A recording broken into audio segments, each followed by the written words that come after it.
Brother Ron, and welcome to We All Be News Radio and TV, the news-free Dixie for the 21st century.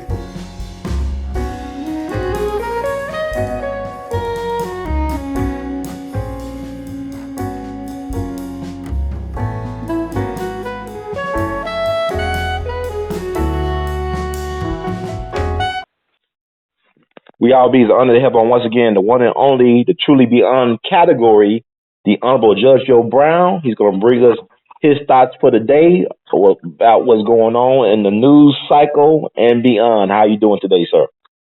I'm all right, young man. How about yourself? I trust you're doing well. Yeah, I'm still here. I'm talking to you, and we're about to get into some very exciting times and thoughts, and it's so much going on, right?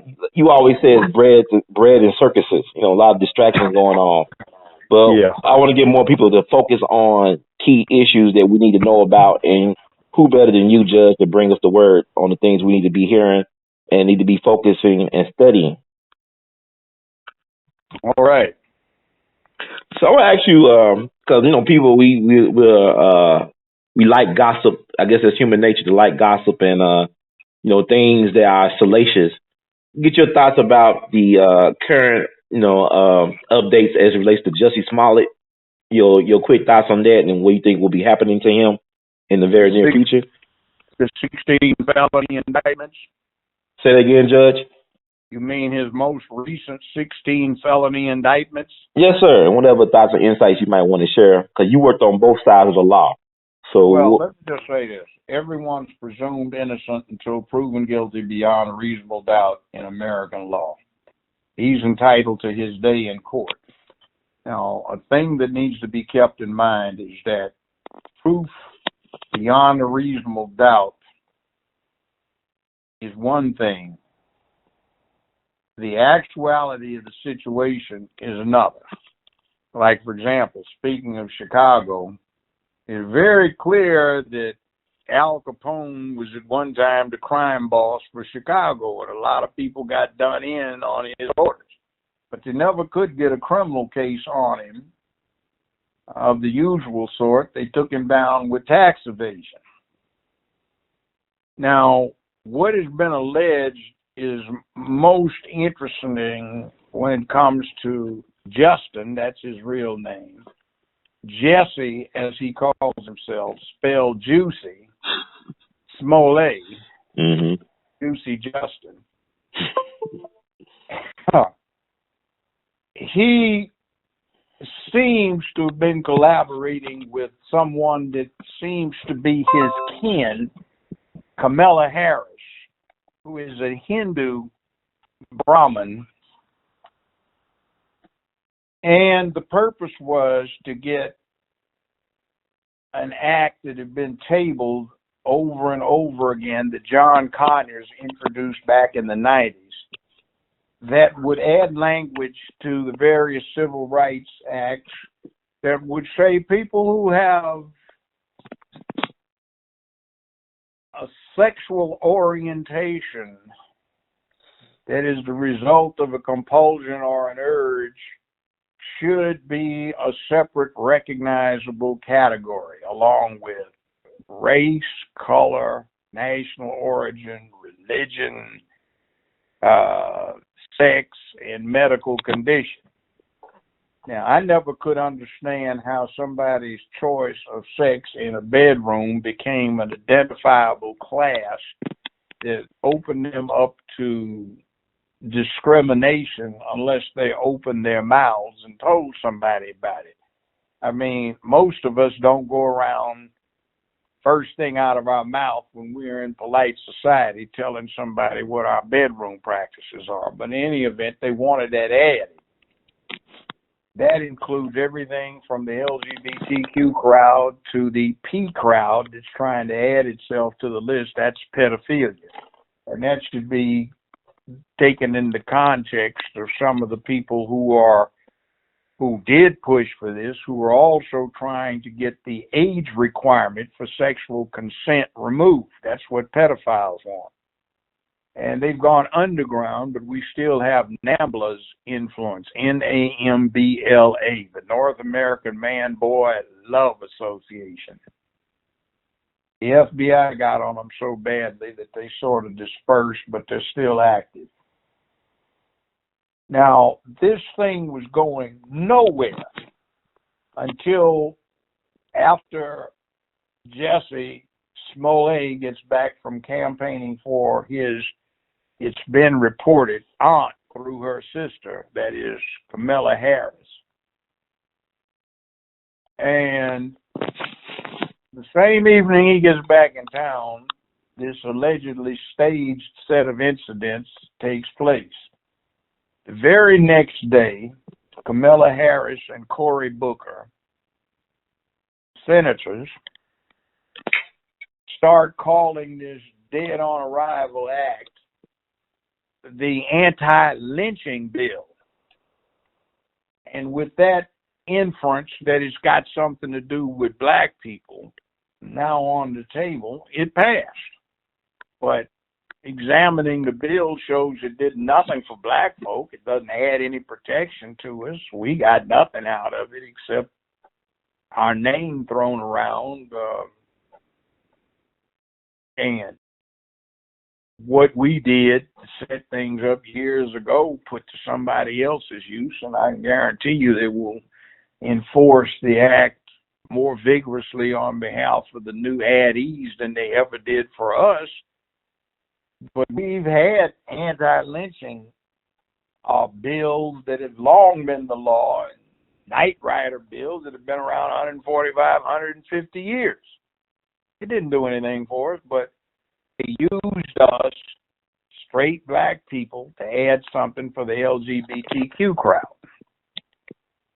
Now, it's good for us in that we have been propagandized and sensitized lately to a position that says whatever the gay bunch does or says, we can't say anything about it. They've got their rights, I concede that, to do anything they want to do in the bedroom by consent with other adults.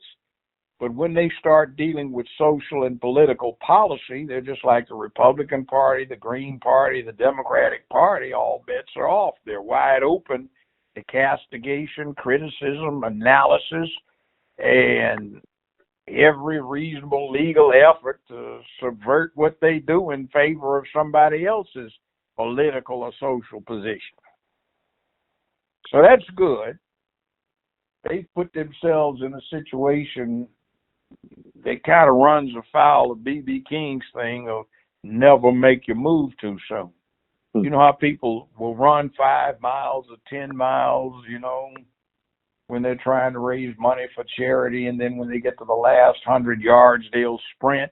Mm-hmm. Well, it looks like this crowd thought they had run the 10 miles, and they're at the last 100 yards, so they're trying to sprint. But I think they made their move too soon, and they've gotten out of hand. And the most important thing about Mr. Smollett's situation is that it shows us how ruthless and unprincipled these people can be.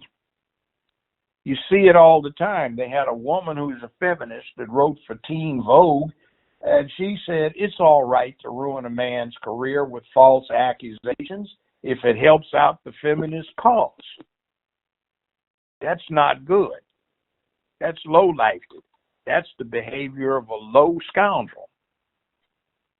But it is what it is. So that's what I take away from that. But this thing, considering the overall impact, I'm hoping that if they do get a conviction or a guilty plea, they throw the book at him as a deterrent to others who might be disposed to do the same kind of thing and falsify a wicked tale about some harm that they got. I always said, analyze anything you hear, because sometimes it sounds a bit flaky when you get into it. And I said from day one that whole story sounded suspicious to me. Mm-hmm.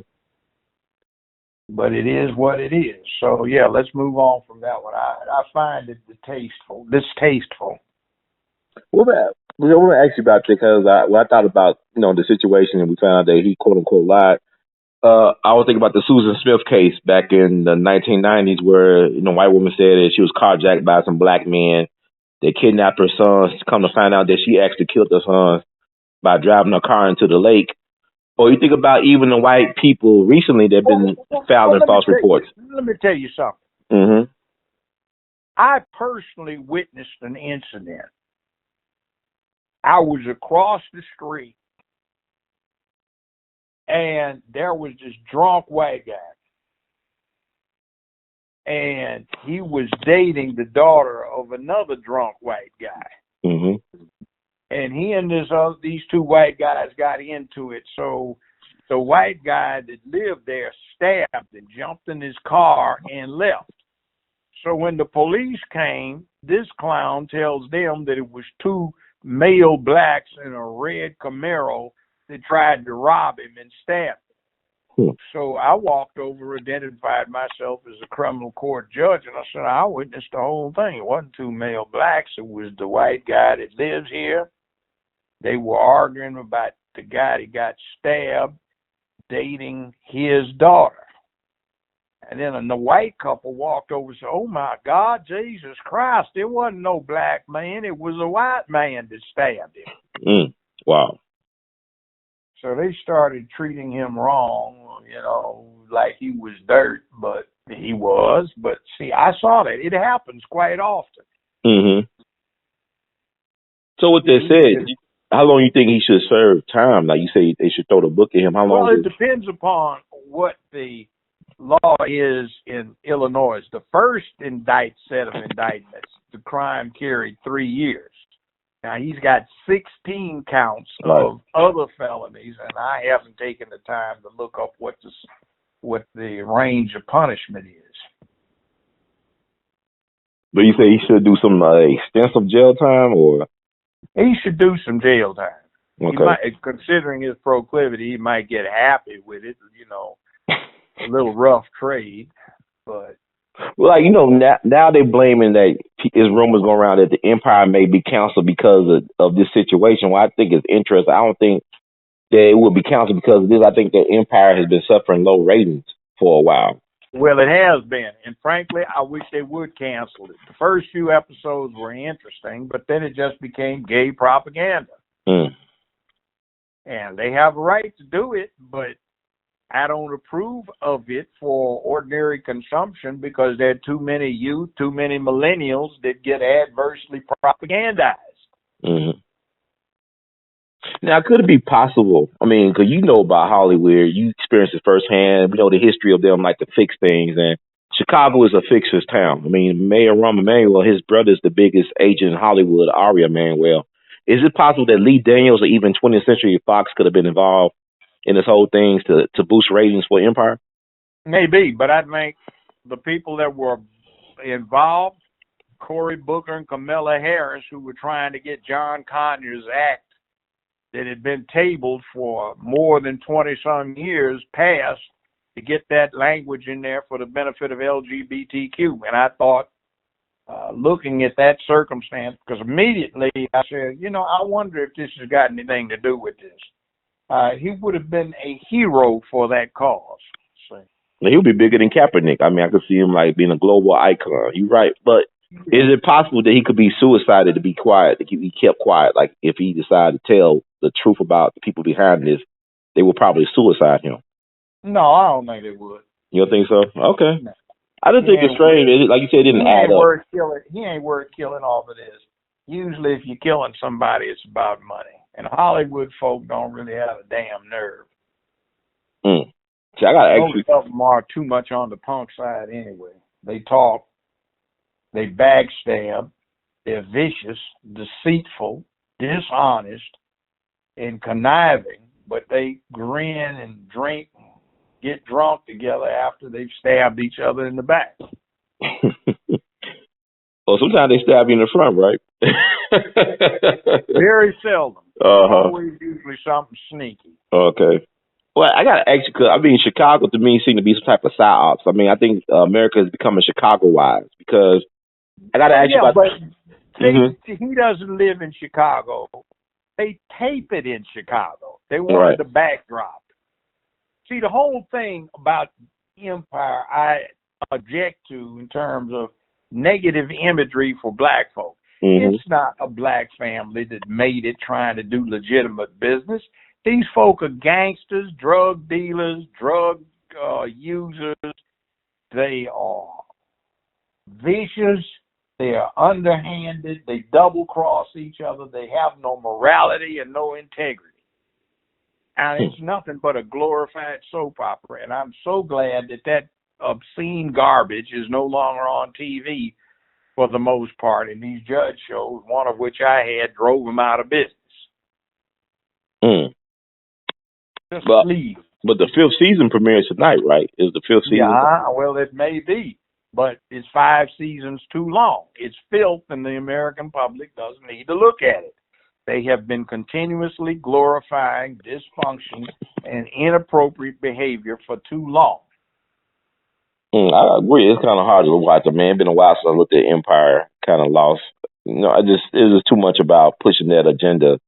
I don't have to. It's too much. But let me ask you about R. Kelly thing, the situation with R. Kelly. He did the interview with Gayle King, and would you have advised him to do that interview? And what's your thoughts about him and his chances or the situation as My it presents? suggestion to all of my criminal clients was keep your mouth shut. Let me do the talking.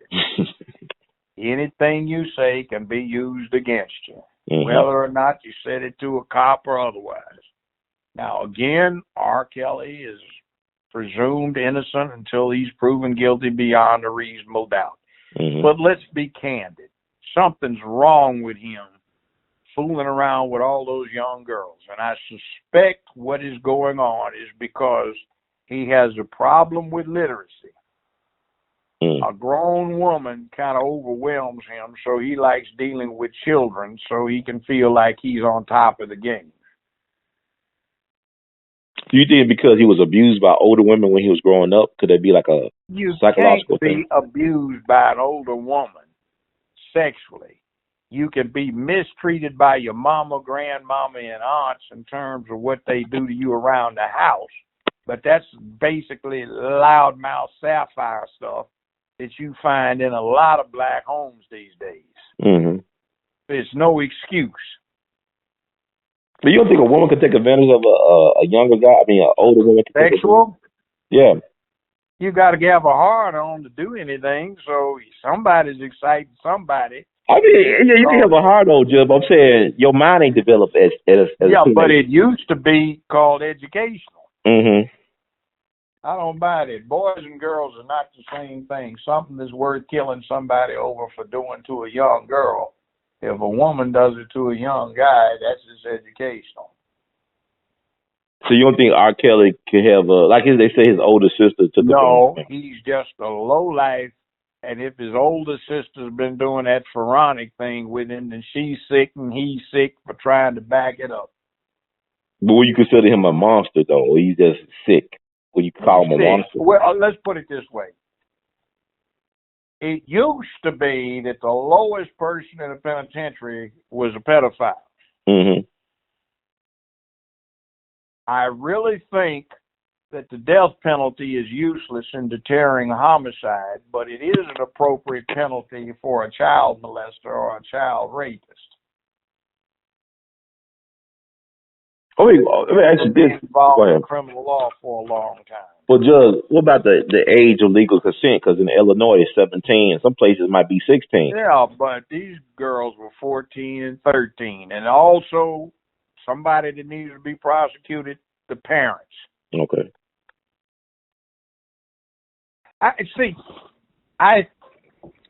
One experience I had, it's been, how long has it been? 28 years ago. Mm-hmm. And I'm sentencing this guy. And he's charged with especially aggravated rape because a cop found out about it and investigated. And he got this 12-year-old girl pregnant who delivered when she was 13. And in Tennessee, that's especially aggravated rape. Okay. Well, the mother got on the stand and testified for the defendant. She said she didn't understand what the problem was. All her friend girls were talking about what's wrong with her. She got a grown woman, meaning her 12-year-old daughter at home, and the grown woman ain't collecting no check for having no babies. So she knowingly had this 28-year-old in there sleeping with her 12 and 13-year-old daughter so she could get impregnated so the daughter could bring a check into the household. Mm-hmm. Well, I had her locked up as an accessory to especially aggravated rape and refused to set a bond on her. And it went to another court because that's what happened on the random assignment of the indictment that followed. Mm-hmm. And he was crying with snot blowing out his nose and tears running down his face, saying he didn't understand because his mama was 12 years old when his big brother was born, and he was 14 when his mother was 14 when he was born. Mm-hmm. It's a sick culture. Something's wrong with that. Mm. I mean, do you go ahead. Over and over and over again, it was just plain disgusting. I jacked up juvenile court with whom I've had recent run-ins, well, at least the last 4 years, because I was looking at these pre-sentence reports on these women that were applying for probation. And I said, you had a child at 11, you had one at 14, you had one at 12, you had one at 13, you had one at 11. Did you report the names of these fathers? Yes. Okay, you had one at 10, one at 12, one at going on 14, one at 15, and one at 16. You reported these people to the juvenile court? Yeah. And they didn't do anything, so I jacked up juvenile court for violating the law, which is if it comes to any doctors or official parties concerned or attention that somebody was committing the crime of rape as evidenced by the birth of a child to someone in a particularly protected class, then that was violation of the law not to bring formal charges or have an investigation conducted. Mm-hmm. I wound up, I think I had about 250 incidents of this where these girls had had children as children. Wow. And nobody was interested. So it's a problem. I'm not saying that what he's doing is at odds with some of the realities, but it's wrong. Look at, what's his name? What was the white guy from Memphis played the piano? Jerry Lee Lewis. Yeah, Jerry Lee Lewis married his 13-year-old first cousin, and Elvis used to have a 13-year-old he used to date. You know, this is all sick. I mean, but is that the culture? Is that society? Is it more like a societal thing than it is an individual thing? Is that the culture that's sick? Not necessarily the individual? It's an individual thing, and it's a cultural thing. It depends upon what kind of culture the person is raised in. Like for a long time, in reaction to what was going on in East Tennessee and other rural areas, Tennessee made it a felony, the felony of incest, for someone to have sex with a first cousin, with an ex-in-law, mother-in-law, father-in-law, sister-in-law, brother-in-law. Mm-hmm. And in the last 4 or 5 years, they have rescinded those crimes, and now they don't have anything on the books. I guess it's gotten so damn redneck that, you know, it's like Arkansas used to be joked about. If you wanted a date, you went to a family reunion. Mm-hmm. But that is not healthy. I know I have a relative. He married his wife when he was in the Navy, and he was 28 and she was 14, and they still married. He's in his 90s now. She's in her 70s. They have children together, but, I mean, was it not the norm for a lot of our families back in the day? It may have been. Mm-hmm. But the deal is that is wrong in today's society. It's been wrong in a whole lot of societies. And this isn't a frontier or an old situation like it was 100 years ago. I mean, I remember my father was born in 1910, and I found in some of my mother's stuff, they got divorced after 30 years, but the birthday card I gave him and the one I gave her, she still had. She was born in 1917. In 1910, the life expectancy of an American white man wasn't but 26 years of age. Okay. For a woman, it was 22. Okay. One of the more common causes of death was appendicitis. Another common cause of death was complications due to tooth decay, tuberculosis, pneumonia, whooping cough, measles, mumps, chickenpox had complications, and people died. In 1918, 1919, there were 18 million people died in America of the Spanish flu. By the way, that's still lurking out there. They are worried about it making a resurgence. But worldwide, there were tens of millions of people that died, 18 million in America alone. So I imagine that maybe when what your daily task was milking cows, cooking, scrubbing, cleaning, and stuff like that, you might be dead by the time you got to be 22, and there was a high incidence of death in childbirth. Maybe society could get away with children being brides. But something's wrong with that these days. What about, like, we said in the interview that he was paying the parents for the children, that they were bringing the children to him? Like, is it kind of like an old ancient tradition of, I'm not making excuses for our kid, but the dowry or whatever you pay the family? Actually, it's confessing to another criminal act. That's also criminal. It's fascinating. I just like, but you think that's called, the crime in Tennessee would be called solicitation of the commission of a felony. So you basically confessed to all these things on that interview. Yes, it's dumb. I don't know how it works in his favor. Like, you think it would get sympathy from other people? No, it doesn't work in his favor at all. You don't think that the prosecution and the police aren't listening to this stuff and recording it? Do you think he did it because the tape from the studio? So you think that maybe he feel like he is going to get in trouble this time? That's why he did it, so he could get some leniency? I think he was too ignorant to know any better. And too arrogant. He used to get in trouble for always pulling guns on people. I just like, how you see this ending up for R. Kelly, in your opinion? Whatever kind of jury and judge he has, let's see. I hope he gets a fair trial.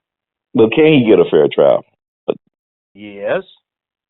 Even in this age of social media where everything is out there, so many distractions. Well, if you get a judge who keeps control of it, you deal with the fact that a lot of people don't deal with social media. I won't watch Facebook. I don't do Instagram. I think all that is just trite and trivial. Yeah, it seems like it at times. It definitely does. So some people have a life and, they've got other business besides trying to be preoccupied with something so they won't be bored. So, but if you look at what's going on with R. Kelly, and people keep on talking about, what about, like, you brought up Elvis Presley, like he was known to have, mess with several underage girls, Well, that was 60 years ago, and guess what? He's dead. You can't get to dig him up. But what they doing to Michael Jackson? He's been dead for almost 10 years, though. What do you think about the Michael Jackson stuff? Yeah, but you got victims still running around complaining. And Michelle Jackson was a sick puppy. Well, okay, to be fair, I know Michelle, like you call. I know you don't care for Michael, but to be fair, No, I mean, look. mm-hmm, He made this speech that they carried over and over and over. I certainly heard it enough. He mm-hmm. was standing under a black umbrella in the rain, and he was saying that he didn't think anything was wrong with a grown man showing love to a 10-year-old boy who was not his relative by being naked in the bed with him. And that's straight up and down sickness. That's child He molestation. said actual word naked. He said naked. Oh, I gotta find this. Okay. So it wasn't enough to prove he was guilty beyond a reasonable doubt. And one of his current accusers is acknowledging that he lied, he perjured himself, and also he wanted to hurt the actual accuser because he was jealous that Michael Michelle Jackson transferred his allegiance to him. And then he says right after the case was over, he turned right around and molested him again. I mean, so you think these people are credible? Have you seen the documentary? Yes, I've heard from chauffeurs about what the Jackson 5 and company used to do in the backseat of limos. I've heard stories. There was one member of the Jackson 5. I was dating this very pretty woman for a while, and this fool would climb up on top of the wall on her gated community to stare at her window with binoculars every night. You know, some of them are ill. But why couldn't the FBI or all the legal authorities prove their case? They didn't say that. They just said, we have no case we can make. The witnesses simply wouldn't testify. And they didn't want to approach the judge because of public relations and ask the judge to lock the witness up and put a material witness bond on them. I don't know. Go ahead. I'm sorry. Go ahead. Yeah, it's hard for me to trust these people. They say they lied on the oath. They should be in trouble, right? This way. I've talked to at least 2 professional security people, bodyguards, who quit because they said they couldn't stand the perversion that this fool was engaging in on a regular basis. I mean, have they come into it because I had a law license at the time that was active, and I was told this under confidentiality, but they said they saw him with his perversions with these children, and they just got sick, and they refused, even in spite of the good money, to work there any longer. Now, where were those folks there for R. Kelly that they refused the money and just quit? I want to know. I want to talk to those people. I may believe those type of people. Why have they not come forward publicly? Well, I mean, it's like one of the bodyguards is dead now, but another one, I don't know what he's doing. I haven't seen him in 8 or 9 years. But they just said, I got all this money to go up there, and I went to whatever, Neverland. Is that what the name of it is? Yeah, Neverland Ranch, yeah.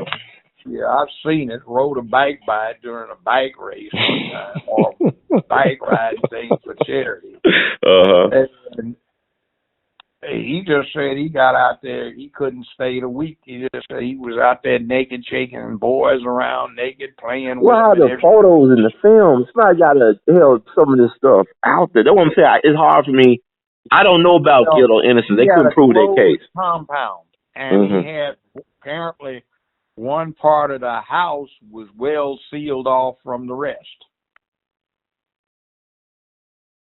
I mean, my thing is like, if they can prove that, it's always on the state to prove their case. Here's the thing: everybody says, "Why can't they?" Well, see, under American law, there's stuff you can't prove. Okay. It's not supposed to be proved. It's only supposed to be proved if it is so egregious that it breaks the public peace and dignity and disturbs the public order.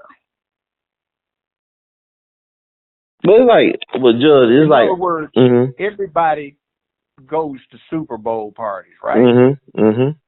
And they have little contests where, you put money up to bet on who's going to score what the composite score is going to be. Well, that's gambling. That's illegal. It's a crime. Okay. But nobody gets busted for it because, hey, it's misdemeanor. It's got to be committed in a cop's presence or somebody's got to swear out a warrant. And, fascinating. It's legal. Al Capone killed a whole lot of people, but he didn't get busted for it. They can never prove it. So that's what I'm saying. I'm not. I bumped off a lot of folk, but he shot his mouth off, and they could prove it, and they got a turncoat witness or two. Yeah, but how can you trust a person who would commit the? You know what I'm saying? Like, how can I trust Sammy the Bull Gravano? He just as worse, if not worse, than John Gotti. Well, he's a psychopath. He's a killer. You put the person under oath, and they testify, and the jury is instructed to consider the details, whether the person has anything to gain or lose, what their interest is in the outcome. Did it sound credible? Did it stand up under cross-examination? The likelihood or unlikelihood of what they testified to occurring? Juries get instructions on how to take testimony. But let me ask you this: you work on both sides of the law. Had Sammy the Bull Gravano had not testified, would they have been able to prove their case against John Gotti? Because yeah. Based on the wiretap, was it legal? Was it ethical for the wiretap? They got what they call a sneak and peek warrant. Okay. And they made some deductions about where Gotti was having his meetings. So they taped everything under a warrant. And they had him bragging about who got killed. And the reason Sammy the Bull turned is Gotti was telling everybody what Sammy had done and who he had killed. And here's the FBI got a clue into what he's doing. And he said, well, damn it, the fool's running his big mouth. But you don't think Sammy took some liberties, like, to get rid of folks, and he said it was on John Gotti's behalf, though John Gotti didn't commission the hit, that Sammy the Bull said, I'm a... The syndicate was not supposed to allow random killings so that they could stay efficient unless it was approved by the syndicate. See, I heard something that John Gotti... He was the boss. He would be giving the orders. Well, I heard something, I don't know if you heard this, that John Gotti was actually on his way out of prison because they was going to overturn something because some questionable ethics were involved, and he just got killed. They knocked him off. I know he had the cancer. On that. See, first off, there are things that people do that are highly stressful. It causes you to have heart attacks, gastrointestinal problems, ulcers, in other words, strokes, diabetes, all sorts of things that'll kill you. Yes, sir. Somebody who is getting up there in his 50s and he's had a highly stressful life. He's been drinking a lot, smoking a lot, keeping bad hours, irregular sleep. Yeah, they die easy enough.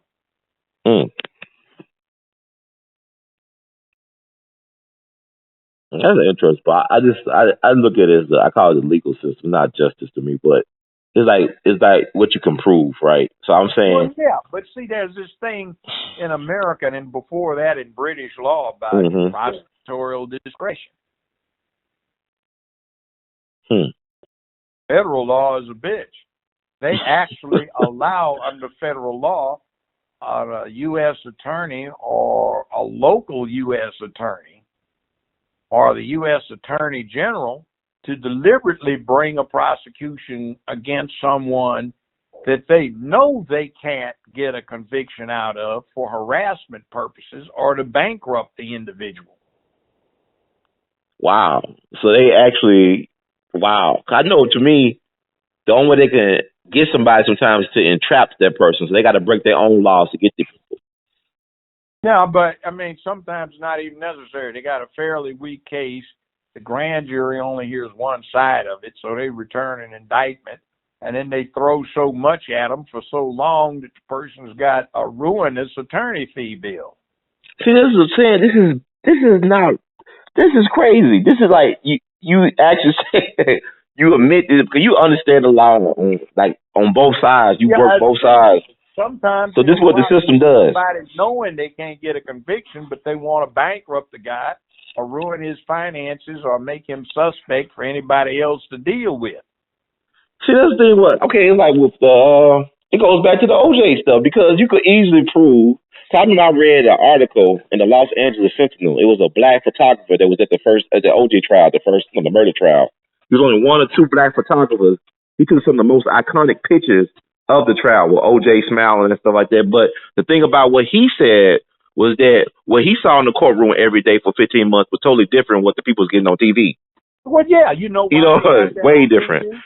You know why they got what they got on TV? I know you said Nancy Grace, right? Who wasn't there? That sleazy ass Nancy Grace, who is a bloody, no good jerk, who does not have any respect for truth and veracity. But a lot of folks who was involved with the trial made their careers off their trial. Well, let me tell you. Questionable ethics. Well, let me tell you about the careers on the trial. 4 of the chief detectives wound up going to the penitentiary because they were discovered to have falsified and planted evidence in quite a number of cases. They had to let 128 people out of the California State Penitentiary System in what is known as the Rampart scandal. Yep. That was the Rampart precinct. Mm-hmm. So it's not unknown. I know Johnny. Well, I knew Johnny Cochran. I met him in 1966. We talked. He was a prosecutor back then, right? Was he a prosecutor in '66? Okay. He told me, he said what he did with the jury was he just simply got a lot of black people who grew up in Los Angeles, who were over 40, preferably over 50, who had experience with LAPD and knew how suspect LAPD happened to be. Yeah, but like people think, if you look at it from the TV point of view, from mainstream media, that these people are just emotional about their judgment in the trial. But this is based on Darden and Clark. And Darden and Clark, Marcia Clark and Darden were embarrassments to the profession. I have never seen a more incompetent prosecution in my life. And that was in Los Angeles. And what I was looking at was 2 prosecutors who had been used to having run-of-the-mill black or Mexican clients and ramming something down their throats and getting convictions that they shouldn't have gotten or guilty pleas, and they treated this thing like it was a farce. Yeah, my thing is this: like people, like millennials, it's dangerous because a lot of them don't do no research. They just take what it is, and it's not their fault a lot of times because of all this anti-OJ stuff been coming out over the last 15, 20 years. But I started doing research. You kind of look at that Mezzaluna restaurant where Ron Goldman worked and Nicole had her last meal. A lot of folks end up dying around that restaurant, connected to that restaurant, end up missing. See, here's the thing. Nicole was what they call in L.A. a fag hag. She hung around gay boys. She was always good for drugs, and they used to hang around her to get the drugs. Okay. Nicole owed just about every large drug dealer in L.A. and West L.A. and West Hollywood a whole lot of money. There was testimony at the trial from witnesses where O.J. caught her screwing somebody or having sex with them on the couch, and his thing was, please, why don't you just find somebody at least can afford to take you to a motel or ask me and get the money to go to a motel so the girls don't have, there's no chance for the girls to catch you doing this. Wow. And a good friend of mine who's a martial artist got called by the prosecution to look at their video animation that they'd come up with. He said that was impossible. He said it was 2 people. Plus, look at the ground. You got somebody with size 9 and somebody with size 10.5 shoes that left these prints. OJ wears a size 12. Keep up, I'm saying this. They did it, and they cut both of them's throats and took a pair of pliers and pulled their tongues out through the cut throats. That's called a Colombian necktie. See, I also know the defense for OJ, they're trying to use this case of this guy named Brett Cantor, this music executive and concert or club promoter who was a part owner in the Dragonfly Club. who got killed in a similar way as Ron Goldman and Cole Simpson, maybe like 15 months earlier. Yeah, And they're well, trying to yeah, tie that case to that one. he did, and he put on proof to that effect. It wasn't the judge Ito didn't let it in for the jury, but it would have been interesting on an appeal. But see, one of the things too is that the jury didn't get to see him, but there were two witnesses who testified who were in the federal witness protection program who indicated that it was their opinion that Nicole was the one that was targeted. Golden was an accident, and what the targeting of Nicole was about was a warning to them to keep their mouths shut because they were dating two of Nicole's sisters. Mm-hmm. And oh, by the way, the DNA, the experts said it wasn't OJ's DNA, but it was consistent with somebody that might have had a similar genetic background, but generally the genetic background of the donor would have been somebody from the northeast Mediterranean or from the island of Sicily. No, that's interesting. Wow. I also heard that, is it true that Al Collins, OJ friend, was a bodyguard for a big-time drug trafficker? Well, Mob yeah, but that connected in wasn't LA. it. See, that wasn't it. Okay. What really killed the state's case and why the jury didn't stay out so long was it was a video. LAPD was known to steal stuff from people. Mm-hmm. So they have a security squad that comes in and videos the whole house before a crime scene gets into it. So on the video of the house, it's 1:14 and the clock running at the top, and you get to see the foot of the bed. There's no bloody socks. Okay, while they're videoing something else, you can hear them talking, excuse me, and it turns out to be Detective Furman, and they're asking him to leave. Mm-hmm. Well, apparently he doesn't, and they actually pan the camera up so you can see Furman. Where do you think he's standing? At the foot of the bed. And they're asking him, what the devil is he doing? Mm-hmm. So they escort him out of the house. Now, 45 minutes later, when crime scene gets there and they video the scene, you see at the foot of the bed bloody socks. But you saw Furman standing there earlier and being asked to leave, and before that you saw the same scene with no bloody socks. Mm-hmm. The thing about if it does not fit, you must have quit. I know the guy that made the gloves. The guy's name was Richard Zuckerwar. Mm-hmm. And he took hand tracings. OJ had in that glove size, well, in that glove style, a 2XL. The glove was a size L, and the person that had a size L hand was Furman. Mm-hmm. Furman purportedly found that glove under a half foot of dead leaves about 25, 30 yards inside of OJ's property line under a tree in total darkness. He said, looks like he was wearing a glove. And he was also off duty that day, but he was 5 minutes away from where Nicole got killed and Goldman, even though he lived 20-some miles away. There's a lot wrong with that case, and they never should have brought it against OJ. But that's what they wanted to do because that was their objective, and they wanted to get a big score and a big trophy to hang on the den wall. And quite frankly, OJ's civil defense team was not up to par compared to the criminal defense team. Yeah, I just think it's weird. You know why? I can remember vividly. I can remember this happened when I was like 14 or 15 years old. Around that time in my life, I can remember when the news said, "Well, OJ is not a suspect in the killings," and then the next thing I see on TV is OJ with his hands handcuffed behind his back by a tree, sitting in front of his home. So you saying he's not the suspect, or he's not considered a suspect, but yet you got him handcuffed? Well, yeah. See, I remember that scene. That's because there is racism in L.A. a lot. LAPD is one of the most racist institutions in America. Mm-hmm. And the fact that this black man was dating this married to this white woman, Nicole, was just too much for a lot of them. But see, the case was, I tape recorded every scrap of that. Mm-hmm. Recorded every scrap of that on my TV in my chambers. I was a judge, and I watched it all, and I listened to Nancy Grace say, the evidence against the defense was devastating today. There's no way O.J. can wiggle out of this. So I'd watch, and as a defense lawyer and criminal court judge, the evidence couldn't have gotten any better for the defense. It was perfect for the defense.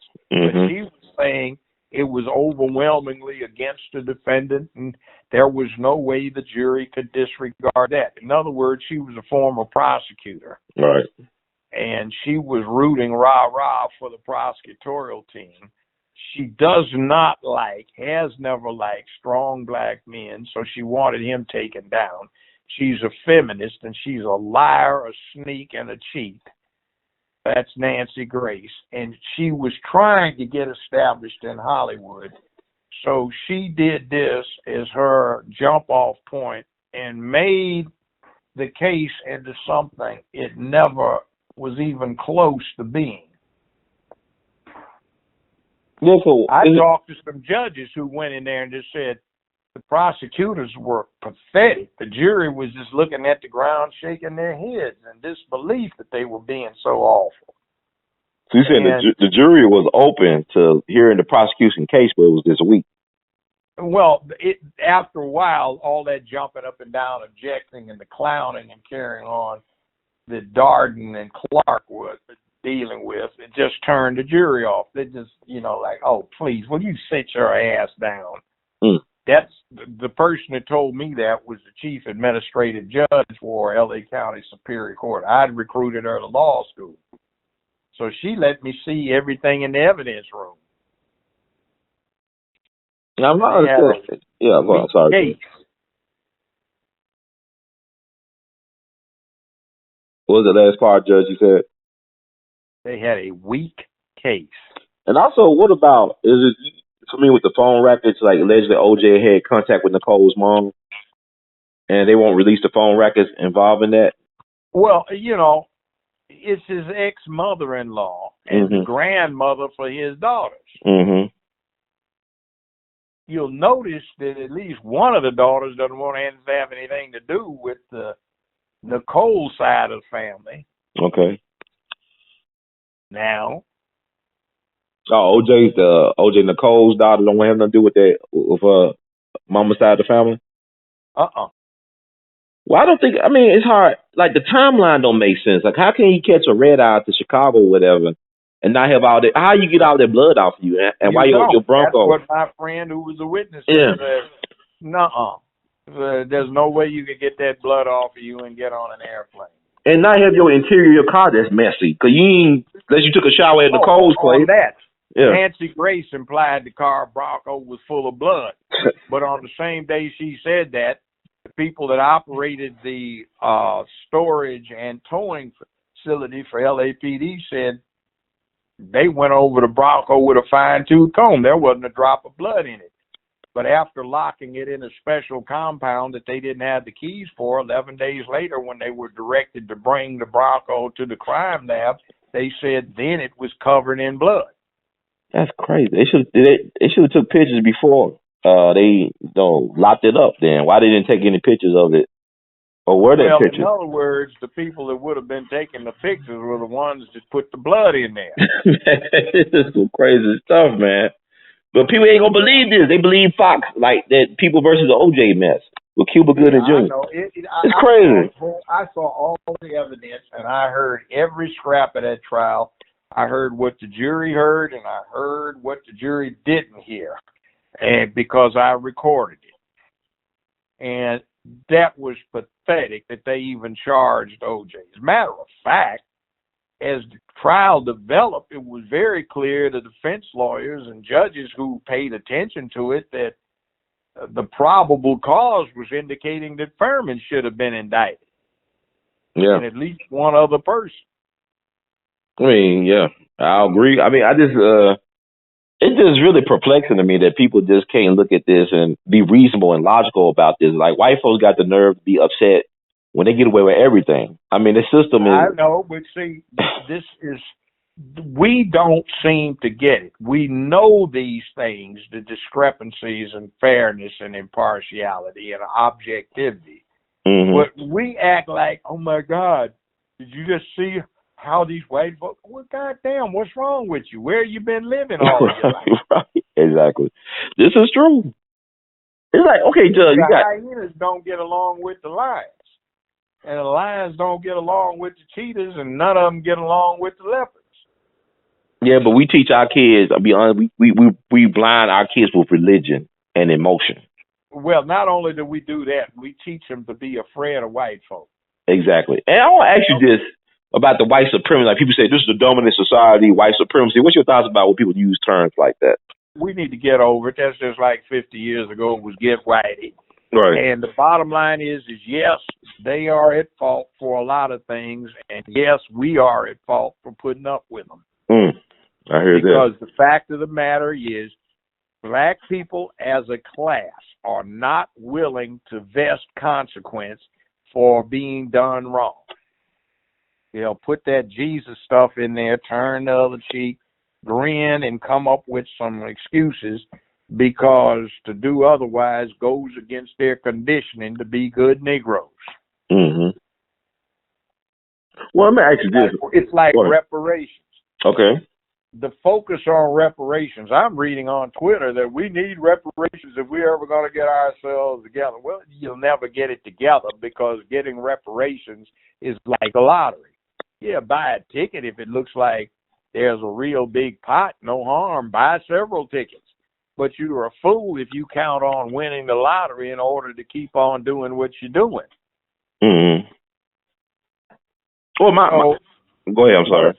Yeah, I was thinking about the ADOS movement, the American Descendant of Slaves movement. It kind of reminded me almost like the Black Lives Matter movement, because it doesn't really focus on helping the family or empowering the family, the black family. When I mean, it doesn't, like when you look at Black Lives Matter website at one point, it didn't talk about the black male at all. The black it was some lesbians that started up Black Lives Matter, and that's part of one of the 13-point platforms. Is a gay part to that, which what that got to do with Black Lives Matter, the way they phrase it, I don't know. But see, I don't mind ADOS or DOAS because it explains why I don't think much of Barack Obama, a.k.a. Barry Soetoro. Oh, we had our first black president. No, you didn't, because he was not a descendant of American slaves or slavery. He had no experience of anybody going through that suffering and that insult and that those conditions of slavery, Reconstruction, Jim Crow, and segregation. See, that's a perfect explanation of why we should not revere Barry Soetoro, a.k.a. Barack Obama. Barry Soetoro is his official name, by the way. Okay. But what it says about black people, I think it speaks right now, this ADOS moment speaks to our frustration with the so-called party of choice, the Democratic Party, which has let us down for these last 40, 50 years. But they aren't going to do anything about it because that ADOS perspective is not mainstream. Just 10 or 12 times as many folks are, you can't vote Republican, you got to vote. What are we going to do to get to, well, if you don't get Bernie Sanders as your candidate, you ain't got anybody that's coming close to turning out Donald Trump. And if you thinking of Kamala Harris, I'll be goddamn if I vote for her, So it's a bottom line thing. A lot of people think like that. I do. She's not even black. I just think that, to be honest with you, that if we vote or don't vote, it don't make a difference in the national elections. I mean, I can see us sitting out. We ought to sit one out so the Democrats get shocked and the Republicans say, oh, maybe we need to offer them something. And I think Donald Trump is the type of person who would probably put some type of reparations on the table. He's that type of person. Yeah, he would. So I don't mind. I just don't, I'm tired of people telling me I should be afraid of a white boogeyman. And that I can't do this for myself. I mean, see, some of these people are too damn young who have experienced the reality of other presidents, and they don't do homework. You're young, but you do your homework. Yes, sir. A real bastard was St. Ron the Ray. The 80s were horrible, man. I don't know how that happened. Oh, that was just awful. That was never a bigger fake in the White House. He was a Hollywood actor, and they wrote scripts out for his ass, and he played them. Nixon was capable, but he was a crook. Yeah. Even Johnson gave a speech one time. Later on, he got interviewed. He said, the biggest crook I knew in my life was Richard Milhouse Nixon. And he know about crooks. Johnson know about them crooks. Well, but see, Johnson's an anomaly. Mm-hmm. He's the most powerful man in America. In American history, he's the most powerful Senate majority leader we've ever had. The only one who could actually exercise ironclad control over the U.S. Senate. He was very effective. Also, most people don't know this, but he opened a school for blacks and Mexicans in Texas, and he taught in it. He opened school. And when the sheriff killed his dog, and he decided to get in politics, he registered all of these blacks and Mexicans to vote and took them to the polls in some pickup trucks he commandeered and got them to elect him. He probably did more for us than any other president we've had since. Yeah. I would say that he actually made, I believe they just basically kidnapped his affirmative action program. He was meant for us, like descendants of slaves. I think he really was trying to do that for us specifically. He was. Not other type of black person. He's interesting because he was probably the most ruthless person around getting to the seat of power. And then when he got there, he was probably the most scrupulous in exercising it. Then you got to go back to Give 'em Hell Harry. Got it. Harry Truman, they called him Give 'em Hell Harry. One of the things he did, for example, is one of his daughters was a professional singer, so this critic badmouthed her. So he called up where the guy worked and had the Secret Service take him over there, and he was pounding on the door to kick the guy's ass, literally. Yeah, Truman was an interesting one. Now, how many presidents lately would do that? I don't know, not too many I know of. He's like almost like an Andrew Jackson-like character, make you sound like. And also, he signed Executive Order 1981, integrating the armed services, and who backed him up was Prescott Bush, who was daddy to George Herbert Walker Bushy. And also, he was the first president to attend an NAACP convention and gave a famous speech, which they don't talk about now, saying, there is no earthly reason why a Negro American should be treated differently than a white American. That's interesting. But anyway, he was a friend. Then you get Eisenhower, who probably was our first black president. If you look at his mother is obviously black. Her father looks very much like he's black. And they grew up in Kansas, where a lot of black folk went out west to get away from. So my folks, a lot of my folks from Kansas area, so from South Carolina to Kansas. Eisenhower, Smiling Ike, has an interesting reputation in the U.S. Army. He's supposed to have had the foulest mouth of any officer in American Army history. He was known for making lieutenants piss on themselves out of fear. I thought Patton would have that honor, but I guess he didn't. Nope. Eisenhower was smarter, and they say he actually had more balls than Patton. Patton put on a show of doing it, but Eisenhower had a natural thing. Like one time they had an incident down on the border, and they had all these National Guard down there, and these troops got drunk, including a National Guard officer. And the guy started shooting at Eisenhower, fired 5 shots at him till he ran out of ammo. Eisenhower came up, punched him in the jaw, knocked him out, took the pistol from him. Wow. And they said in World War II, oftentimes troops had to stop him from moving too close to the front lines with nothing, with a 45 in his hand. Mm. And he helped create our interstate system, so that's interesting. So He designed it. that's fascinating. Now, Kennedy, his daddy was a gangster. He was a bootlegger. Mm-hmm. He was an ally of Al Capone. Mm-hmm. And he made a lot of money by jacking up black folk in Boston and keeping them from working on the docks and in warehouses and other places.